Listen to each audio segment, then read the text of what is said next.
Je ne peux imaginer combien ça coûterait. À la croix, il a pris ma place. And you said to me, je ne peux imaginer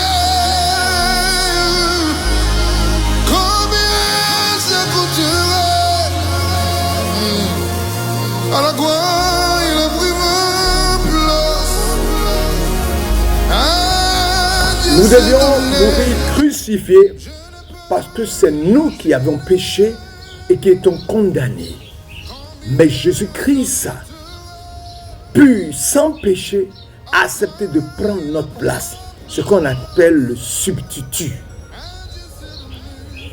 Michael Boguy, votre serviteur, voici le thème de cette prêche par exposition que nous allons apporter ce matin dans le nom puissant de Jésus-Christ de Nazareth. Michael Boguy est d'abord serviteur du Dieu vivant. Il est d'abord disciple de Christ plutôt avant d'être serviteur du Dieu vivant. Voilà. Nous sommes tous disciples avant d'être serviteurs du Dieu vivant. Je voudrais vous saluer en vos rangs, grades et qualités ce matin. Nous allons prendre le livre d'Ésaïe 53, verset 4, qui sera l'objet de notre lecture. Prions le Seigneur. Notre Père et notre Dieu, nous bénissons ton nom et nous te remercions pour avoir remporté la victoire sur la croix, pour avoir triomphé de Satan au désert, pour l'avoir neutralisé et qui nous a donné la vie, pour avoir ôté la condamnation, les récriminations, les ordonnances qui pesaient sur nous. Et maintenant, nous sommes libérés. Nous marchons dans tes pas. Et toute personne qui entend parler de toi, qui donne sa main à Jésus-Christ de Nazareth, qui se donne à Christ, prend l'engagement de voir ses péchés ôtés, la condamnation dégagée, sa vie purifiée, marchant dans les voies du Seigneur, il pourra voir le Christ à son avènement. Père, bénis mes frères et sœurs qui m'écoutent, qu'ils soient édifiés dans le nom puissant de Jésus-Christ de Nazareth. Alléluia. Amen. Pour ceux qui me prennent en marche, Michael Boguy, disciple de Christ avant d'être serviteur du Dieu vivant. Voilà. Comme je le disais, nous devions mourir crucifiés parce que c'est nous qui avons péché et qui étions condamnés par le péché adamique.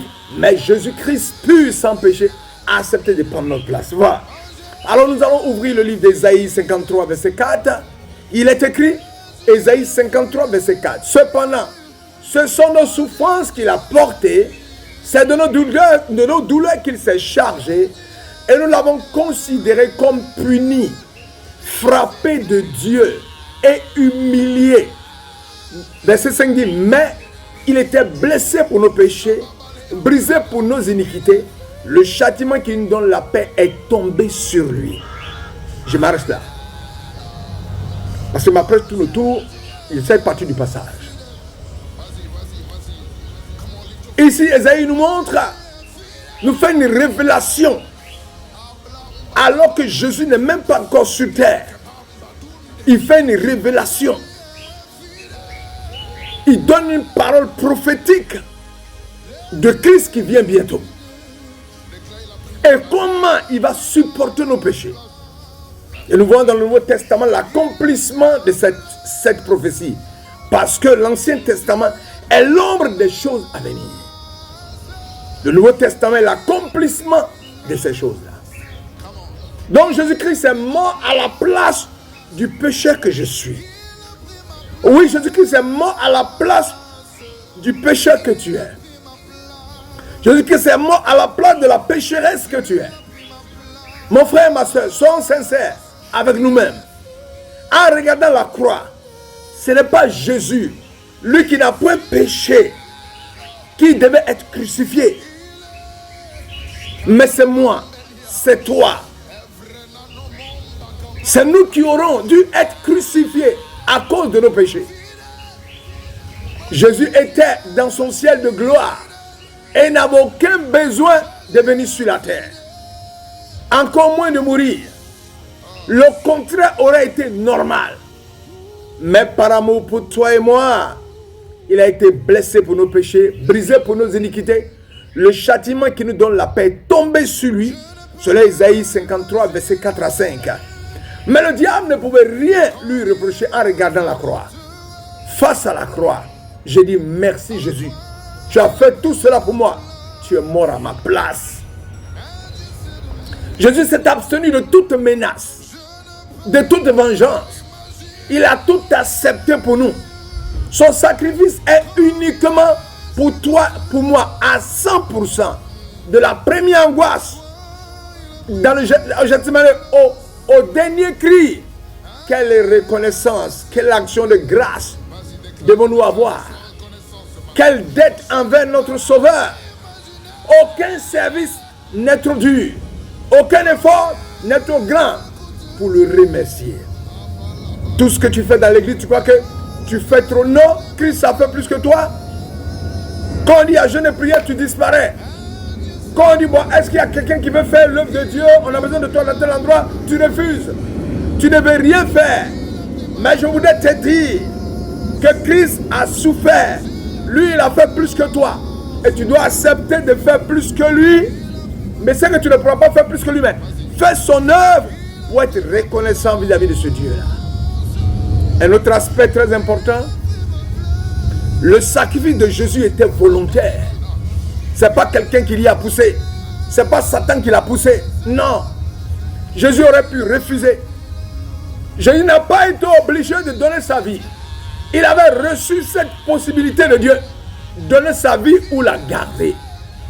Dieu lui-même ne l'a pas obligé à donner sa vie. La Bible déclare dans Jean 10, 18, voilà la preuve, personne ne m'ôte la vie, mais je la donne de moi-même. J'ai le pouvoir de la donner, j'ai le pouvoir de la reprendre.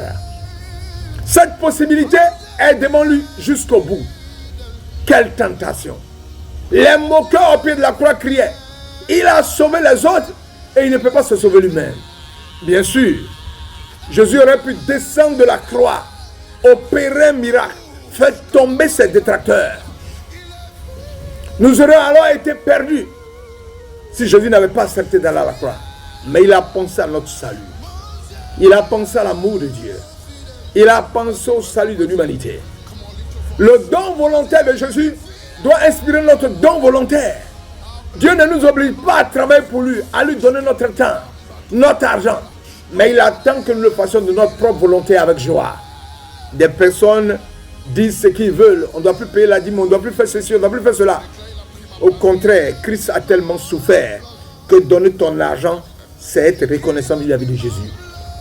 Il attend que nous fassions notre propre volonté et avec joie son œuvre. Soyons toujours prêts à le servir, à donner en offrande pour lui notre temps, notre force, ou encore nos forces, notre argent. Christ attend cela de toi. Ne garde pas cet argent au devant de toi. Tu viens de gagner plein de millions. Enlève les 10%, va donner à l'Éternel. Tu viens d'encaisser ton salaire. Enlève les 10%, va donner à l'Éternel. Ne retiens pas cet argent en écoutant des bonbons pasteurs, de faux hommes de Dieu qui ne sont pas dans la vérité, qui n'ont même pas demandé au Saint-Esprit de leur révéler la dîme, qu'est-ce que c'est, donner à l'Éternel, qu'est-ce que c'est. Et je les vois sur les réseaux sociaux raconter que non, allez vous occuper de vos parents et ne donnez pas l'argent au pasteur.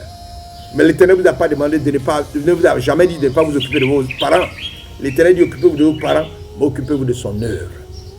Père éternel, étends tes mains, brise et renverse les fondements qui sont dans nos cœurs, qui nous empêchent de te consacrer du temps, de la force et de l'argent.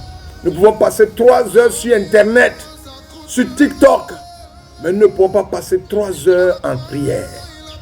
Je mets quiconque au défi. Toi qui passes 3 heures sur Internet, mets-toi à prier pendant 3 heures. Tu crois que la prière est simple. Va, donne ta vie à Jésus. Arrête à l'Internet. Concentre-toi sur l'essentiel. Prêche Jésus-Christ de Nazareth. Élève son nom. Proclame son règne. Parle de lui. Donne à l'Éternel ton temps, ta force et ton argent. Ne passe pas ton temps à la plage, assis, en train de manger. Quand tu apprends qu'un tel restaurant est ouvert, tu es là-bas. C'est-à-dire tout le temps en train de te faire plaisir. Mais au-delà de ça, mets ton argent à disposition. Tu peux ne pas prêcher l'évangile, mais tu peux donner ton argent qui ira prêcher pour toi. Tu peux ne pas prêcher l'évangile, mais tu peux donner ton argent pour une moto, pour envoyer à Ganoni, une moto, pour envoyer à Tipa Tipa, une moto, pour envoyer à Korogo, à Ma, Dabakala, à Bundiali, pour la donner à les pasteurs, pour prêcher l'évangile. Tu peux donner de ton argent pour que l'œuvre de Dieu avance. Moi, je ne te demande pas de m'envoyer ton argent, non. Je demande de donner, de s'aimer dans la vie des pasteurs qui sont en train de prêcher l'évangile et qui font l'œuvre de Dieu à plein temps, selon besoin de moyens pour avancer. Que l'Éternel touche ton cœur ce matin, afin que tu donnes ta vie, ou si tu es déjà enfant de Dieu, que tu mettes ton temps, ta force et ton argent à la disposition de l'Éternel, car Christ a pris ta place et il t'a délivré. Soyez bénis en vos rangs de qualité et nous retrouvons demain pour continuer et parler du sacrifice de Jésus. Le sacrifice de Jésus est rédempteur. Montrer que le sacrifice de Jésus est rédempteur. Et à demain pour continuer de prêcher l'évangile. Alléluia. Amen. Soyez bénis et à demain.